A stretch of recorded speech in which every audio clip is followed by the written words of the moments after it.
Hey guys, Mapletail here. Today is my reaction to the newest book in the Warrior Cat series, and the ending of the Starless clan arc, Star. So spoiler warning for the entire book. And we're drawing a redraw of the piece that I drew at the start of the arc of our protagonists, now that they all have grown up a fair bit, and I have slightly different designs for all of them. And we're also drawing a mini comic featuring quotes from the story to match with the one I did at the end of the Broken Code, as this is a bit of a longer video. Let's get into it. As usual, this isn't a formal review, more my thoughts chapter by chapter of anything that stood out. And as I've read and reviewed the first 3 chapters from the preview, we're jumping right in to chapter 4. It's a Nightheart POV. He, Sunbeam, and the rest of ShadowClan don't yet know that Berryheart had tricked them and led Tigerstar and the others right into a trap. Nightheart senses danger just in time for Splashtail and a patrol of warriors to crash into camp, Berryheart among them.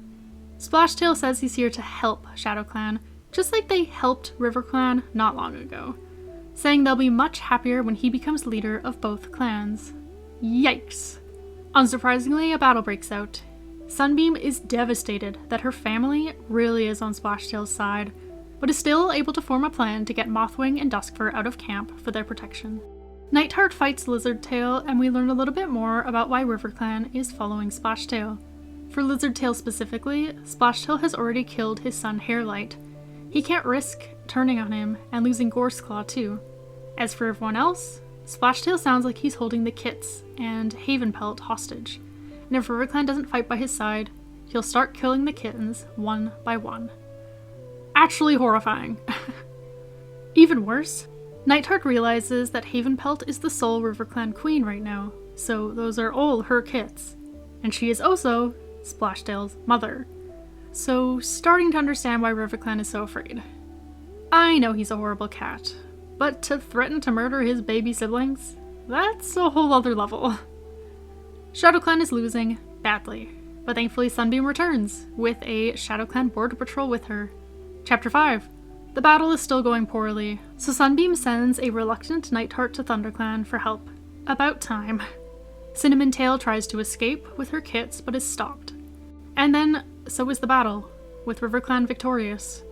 Tony Pelt tries to get Sunbeam out of camp to fetch help, but she laments leaving for far too long, and it sounds like she's gonna try to make Berryheart see reason again. I'm sure that'll go just great. We return to Frostpaw, still trapped on the island with Tigerstar and the others. While the ShadowClan cats couldn't swim to the shore, Frostpaw could. But Tigerstar forbid her from swimming to the river or ShadowClan side, afraid that she'd be caught and meet whatever fate that Puddleshine had in RiverClan's camp. She started eyeing the ThunderClan shore instead. It was much further, but it would be safer if she could make it. WindClan's shore, though, was slightly closer, but also a bit riskier. Would Hairstar finally step up and help? She decides to try WindClan, after being reminded that they owe her for saving their kits last book. With a distraction in place, Frostpaw makes her move. The swim is long and hard, and she gets close to drowning, and feels the brush of the scales of a possibly dangerous fish. But she makes it to the other side. She finds a WindClan patrol who take her to Hairstar. They are suspicious at first, but seem to take Frostpaw at her word, and even offering a place for her to spend the night after hearing of her impressive swim. Hairstar listens to Frostpaw's story and agrees to help. In the morning. Better than nothing, I guess. Back with Nightheart, he leads Mothwing and Duskfur through the woods, but they end up closer to SkyClan than Thunder. They hear a kit squealing and RiverClan scent in the air. Uh-oh.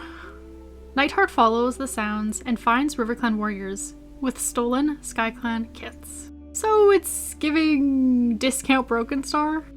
Nightheart ambushes the thieves and tells the kits to run to ThunderClan, before offering himself up as a hostage instead. SneezeCloud in particular just seems happy they don't have to steal kits now. Between this and Night Sky earlier backing away from attacking the nursery during the battle, and Lizardtail's explanation, you can definitely see little glances of good left in RiverClan, under all the crushing terribleness. Nightheart makes a couple of escape attempts as they walk with no luck. They reach RiverClan camp. So wait, if Nightheart failed to make it to ThunderClan, Sunbeam seemed like she was going to try to track down Berryheart instead, and Frostpaw chose to try WindClan. Is anyone going to make it there to get help? Mothwing and Duskfur or those SkyClan kits better stay on track. Someone better make it to ThunderClan before Hairstar's meandering over in the morning. Ugh. Anyways, Nightheart is put with Havenpelt, Mosspelt, and the kits. We learn that Frostpaw's siblings have been given some cruel warrior names for being kits of a traitor. Grey Sludge and Mist Slime. I'm sorry, what? To be honest, I saw that as a spoiler and I really thought it was a joke. That's actually so funny. There have been a few leaders to give out a cruel name or two, but they are usually actually mean and not silly. I'm assuming these two will be renamed later by whoever ends up leading RiverClan at the end of this book. Hopefully Frostpaw will receive her name alongside them, assuming they all survive long enough. We also learn that it sounds like Splashtail's true supporters are Breezeheart, Brackenpelt, and Podlight, convinced that if they don't control the clans will control them, having Tigerstar's occupation backing that up. It always comes back to that questionable choice, huh? Nightheart asks Havenpelt and Mosspelt for the names of the cats who only support Splashtail out of fear. If he can turn some of them against him, maybe they stand a chance against Splashtail's reign. Back with Sunbeam, she definitely did not go for help, opting to sleep in a tree above the camp. That is actually not helpful. Now that some RiverClan cats have left, ShadowClan could probably take the remaining ones. If not for Splashtail's horrifying warning, quote, "Every scratch you inflict on my warriors will be carved into your kits." End quote. What the actual hell? Splashtail is way too into harming children, kind of out of nowhere. It's so disturbing. Berryheart hears, but clearly doesn't care even a little bit. Sunbeam needs to realize that her mother is a lost cause. Then Sunbeam overhears Berryheart whispering to her former clanmates that all is going to plan. She thinks she is using Splashtail, using him to get rid of Tigerstar so that she can lead ShadowClan in his place, and that ShadowClan can go back to the way it was before. Oh girl, how could she be this delusional? I don't know if this is better or worse than her actually working for Splashtail, but it does at least make a lot more sense with her motivations. But it is never going to work, and this is such an obviously terrible way of going about it. And Sunbeam is relieved to hear this? What? Do you hear her? Really hear what she's saying? Oh, I would never hurt a clanmate. Sure, Tigerstar will have to be dealt with eventually, but Splashtail can take care of that for me. Seems delusion runs in the family. Fortunately, I don't even know anymore. She's found out immediately, and Berryheart is asked to murder Yarrowleaf to prove her loyalty. Berryheart won't do it, so RiverClan attacks. Sunbeam runs in to help, but the rest of ShadowClan stands aside, not wanting to risk the kits. Not to mention Berryheart had just revealed her intention to have their leader killed, so... Berryheart shoves Sunbeam aside. Owlnose's claws coming down on her mother's throat. Claws that seal her fate. I feel for Sunbeam, I really do. For all of Berryheart's glaring flaws, she's still her mother. But for Berryheart herself, I have no sympathy. She chose to walk this path that had no other ending. Frostpaw. She is appropriately frustrated by Hairstar's slow start as they head to ThunderClan, though thankfully he did send another patrol to rescue Tigerstar. They make it to ThunderClan, who also seems to be in no rush. I was glad to see that Mothwing, Duskfur, and the SkyClan kits made it there safely though, as did Puddleshine. I'm surprised RiverClan hadn't captured him too. I guess they are spread a bit thin already with all their schemes. Squirrelstar, Hairstar, Frostpaw, Puddleshine, and Duskfur all go off to talk and get on the same page about everything going on. And it is so much. This book is really going full steam ahead, and I'm so here for it. Hairstar and Squirrelstar agree that this is proof enough of Splashtail's treachery and form a plan. A patrol will be sent to Leafstar to bring her up to speed, as well as to let her know that the kits are safe, and to ask her to meet at the ShadowClan border with a patrol to join Thunder and WindClan in helping them. Frostpaw wants the attack to be quick, to ensure that as few RiverClan cats are harmed as possible. There need to be cats left once Splashtail is dealt with. Frostpaw will lead a second patrol through a secret route, so they'll have the element of surprise. She asks for the WindClan cats who went to get Tigerstar, and the others as well as all of those cats. I love to see her taking charge. I know she'll get this done. But we are also only roughly halfway done this book. Will this plan go as planned? Chapter 10 is back with Nightheart. Splashtail has taken Havenpelt's kits. Fognose, another of Havenpelt's grown kits, guards the adult cats remaining in the nursery. Nightheart tries to turn her to their side upon Havenpelt's suggestion. I have seen Fognose this book. I, nor Nightheart, are convinced she's the right cat to start with, but she's the only one close enough. But Nightheart's words seem to reach her. Unfortunately, Gorseclaw sees them talking and takes Nightheart to Splashtail. They hear the false leader yelling inside. Splashtail doesn't care about cats talking, and tells Gorseclaw to kill Nightheart if he's so worried about it. Gorseclaw hesitates for too long, so Splashtail brings out his favorite little threat of killing a child. We move to Sunbeam before seeing what happens there. She grieves her mother's death, and worries that she's in the Dark Forest. A fair fear? I wouldn't be surprised after all she's done. The camp suddenly filled with warriors of all the clans. Help had finally arrived. They won against the remaining RiverClan cats with ease, most of them back in their own camp by now. Sparkpelt meets up with Sunbeam and tells her that they don't know what happened to Nightheart, but comforts her about that, as well as Berryheart's death. I was happy to see more of these two. As much as I can't stand Nightheart and Sunbeam as a couple, I'm still glad Sunbeam got the family she deserved in his kin. Podlight picks a fight with Hawkwing.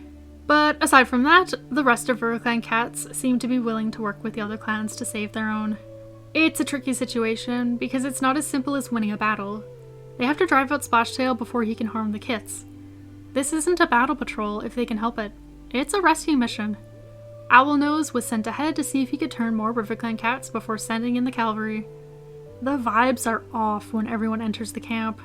Owlnose had been caught on his mission, and Splashtail was ready. There was no sign of Nightheart. Splashtail goes on and seems to speak with a cat no one else can see. That's gotta be Curlfeather, I remember that prologue. Splashtail has truly lost the plot. He demands his warriors fight the combined might of 4 other clans, and any RiverClan traders. When RiverClan hesitates, he calls forward the kits, and grabs Trout Kit, pressing him into the earth under his claws. The RiverClan cats clearly don't want to keep fighting, but what other choice do they have now? We thankfully do catch a glimpse of Nightheart, hurt but not dead. Battle breaks out. Nightheart makes a run for the kits, only to be stopped by Fognose. I knew she couldn't be trusted. She tells him Splashtail is going to save RiverClan, going to take them away to a new land where they'll never be bullied again. So we're just saying things now, huh? I thought his plan was to take over the clans? Sunbeam fights at her mate's side. Havenpelt had managed to grab the other 2 kits, and Sunbeam sees that if she can get to Trout Kit, the fighting will stop. Splashtail is willing to let RiverClan die for him in his vendetta against StarClan. Someone better do something quickly, before there's nothing left of my favorite clan. Owlnose dives at Splashtail, sweeping Trout Kit to safety. Fitting for the cat who could have been leader in his place. He may have just saved them all, but it also may have cost him his life, as Splashtail flings him away, head cracking against stone, and he doesn't get up.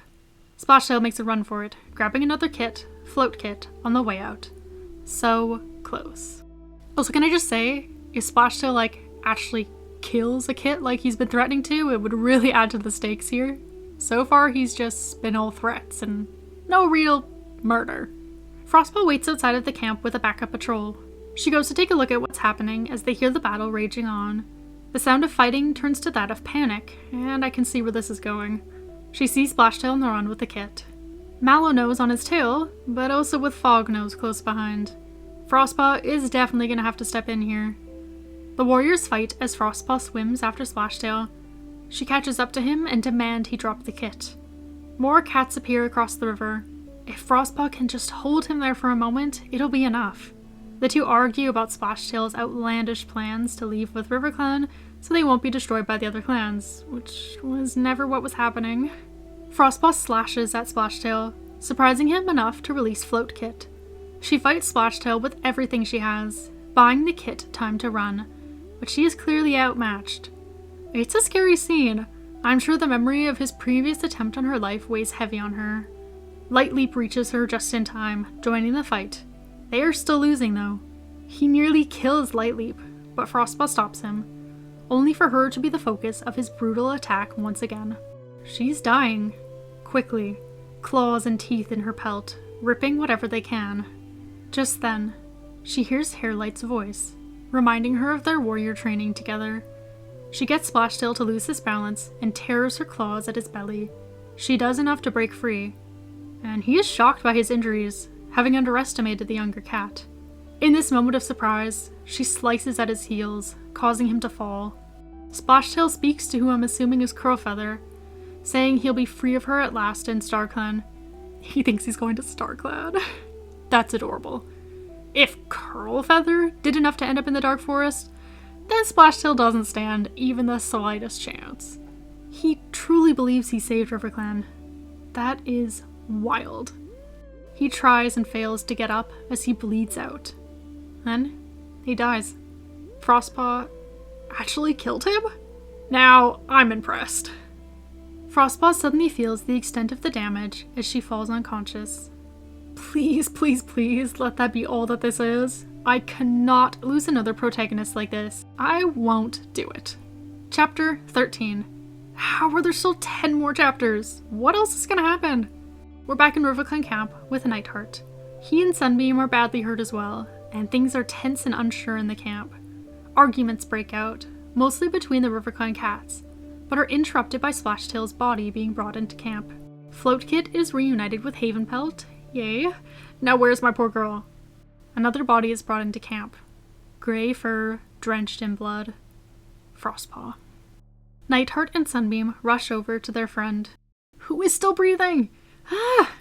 All of the medicine cats present begin tending to her, not knowing if she'll survive such wounds. Her throat ripped open, just like when Splashtail first attacked her. Her former clan seems far more worried about losing her as a medicine cat than as herself, which hurts to hear. She's done so much for them at such a young age, killing their tyrannical leader and setting them free just being her most recent.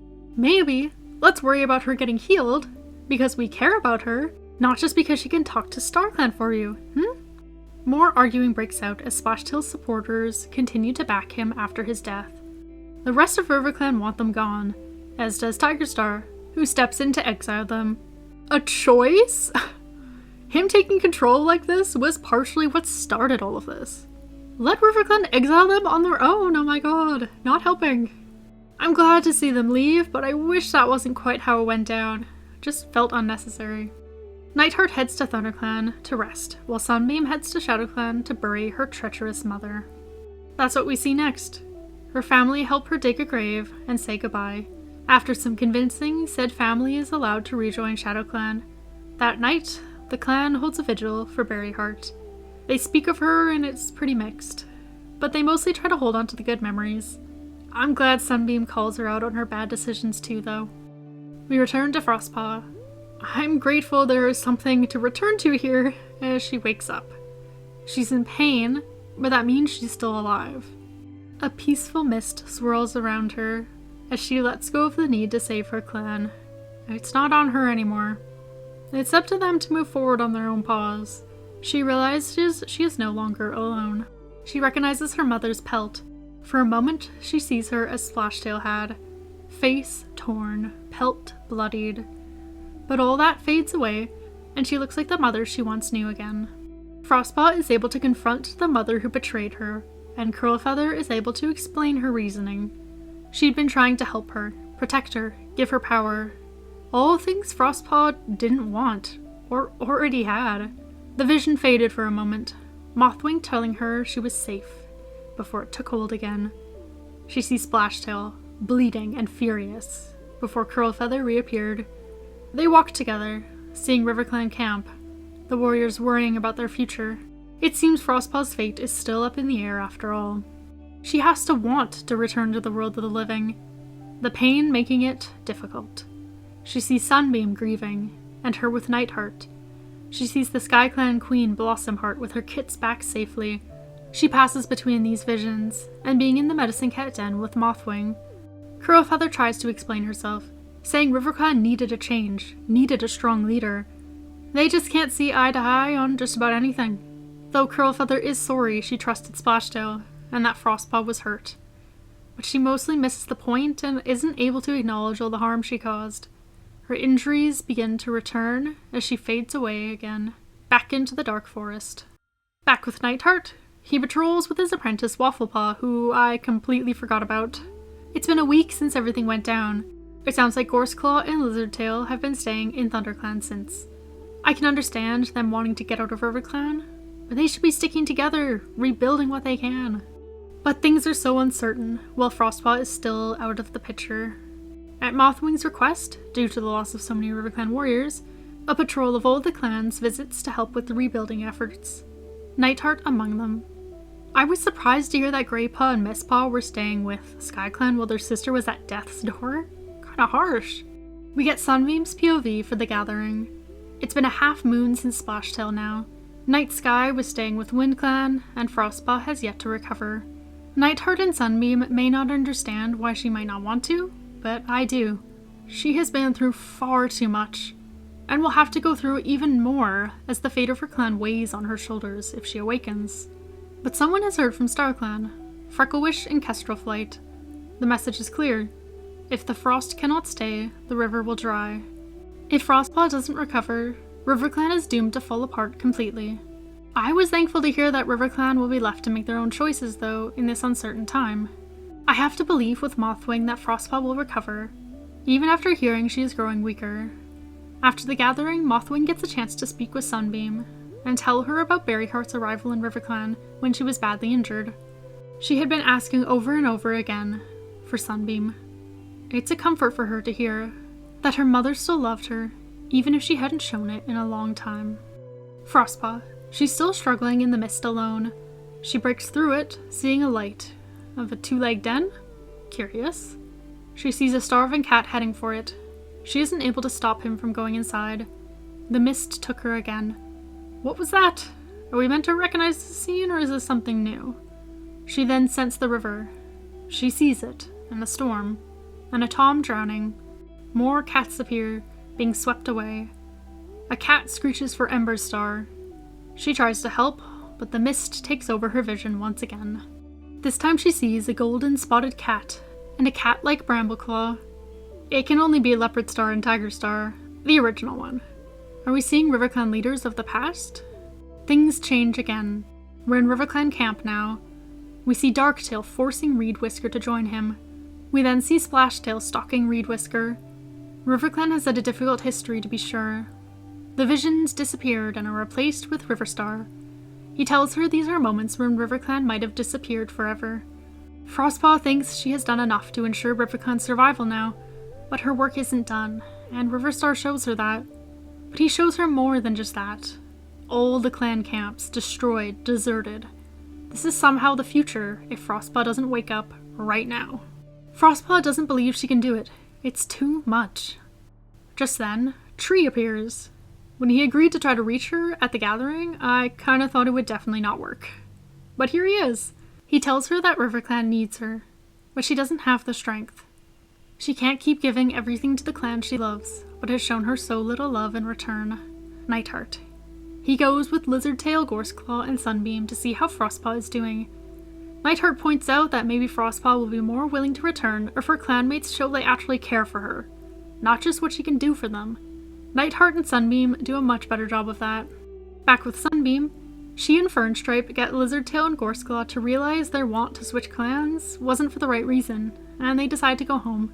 The she-cats may have left their birth clans for love, but they also felt like ThunderClan was where they belong. They love ThunderClan because it's a bit like their mates.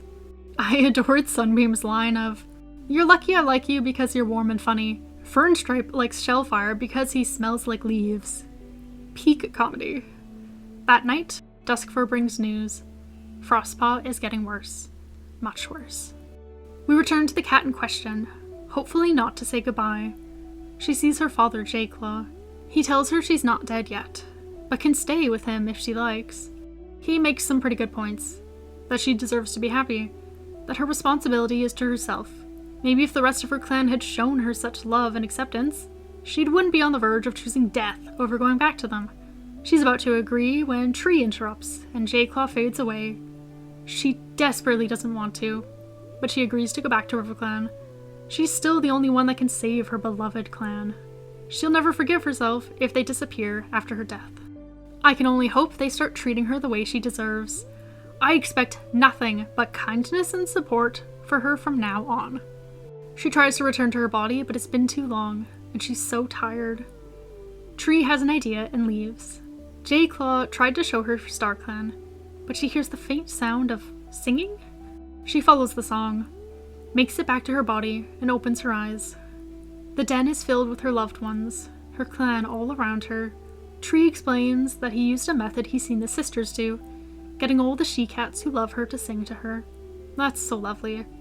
I don't see why the Toms couldn't have joined in, to be honest, but I'll take it. She sees the love on her clanmates' faces, as well as on Nightheart's and Sunbeam's. It's a beautiful moment, one we've both been long awaiting. Frostpaw isn't alone any longer. Mothwing and Duskfur apologize for not listening to her and for not protecting her. They realize now the mistakes they've made, and that the pressure was far too great to put on Frostpaw. Good! There was one singing voice, though, that had risen above the rest, calling Frostpaw home. Icewing. She was back. Just in time to be named leader, perhaps? We thankfully stay with Frostpaw for another chapter. It's been a week since she returned to the land of the living, and was headed to the Moonpool for a Medicine Cat meeting. Things were going far better for RiverClan, and she was healing, but they still needed a leader. It sounds like it won't be an issue, though. She was certain now who it's meant to be. Oh my god, wait. This isn't a meeting. This is a naming ceremony for Whistlepaw and Frostpaw. Oh my god. I'm so happy for them. They both deserve it more than any cats in clan history, and I'm so glad they got to do this together. Whistlepaw is named Whistlebreeze, and Frostpaw is named Frost Dawn. I started tearing up when I read that. My girl has come so far. I adore her with all my heart. And it's time for another journey to the Moonpool, this time with Frost Dawn and Icewing. I knew it. She's going to be an incredible leader.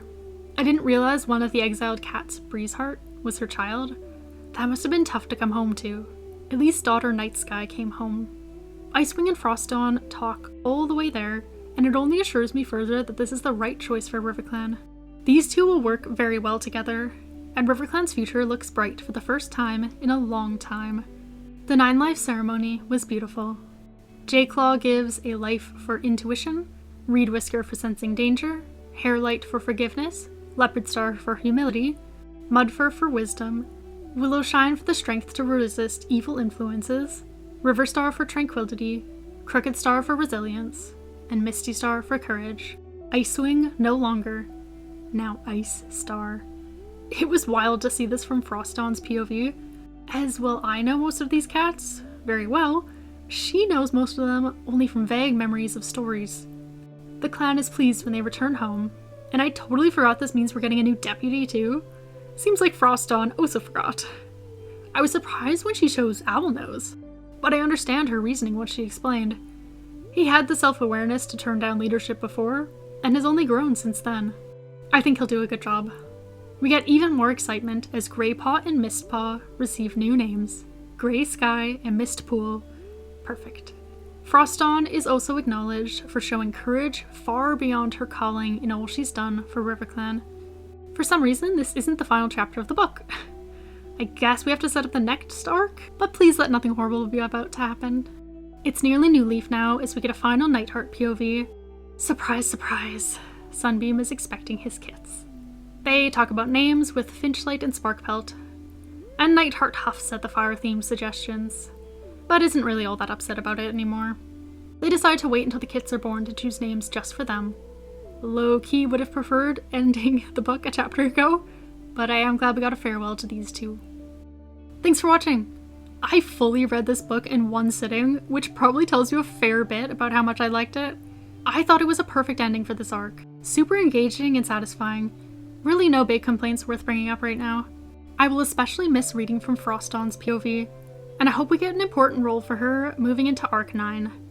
I am also just looking forward to meeting those kits, just because I like seeing the next generation. My feelings about their parents aside. Ivypool's heart also set up what is to come next, which surprisingly didn't come into play here like I thought. Another thing for the next arc. I hear there's a preview out for book 1 already, so I'll have to take a look at that now that I've finished Star. I was also going through my old Guessing Warrior Cats names videos, and apparently I got Whistlebreeze's name right. I thought it sounded familiar. I think that's the only one I've gotten right so far, though. But it may be time for part 3 now that we're done with the Starless clan. Anyways, if you've given this grand finale a read, let me know what you thought, and I'll see you next Thursday.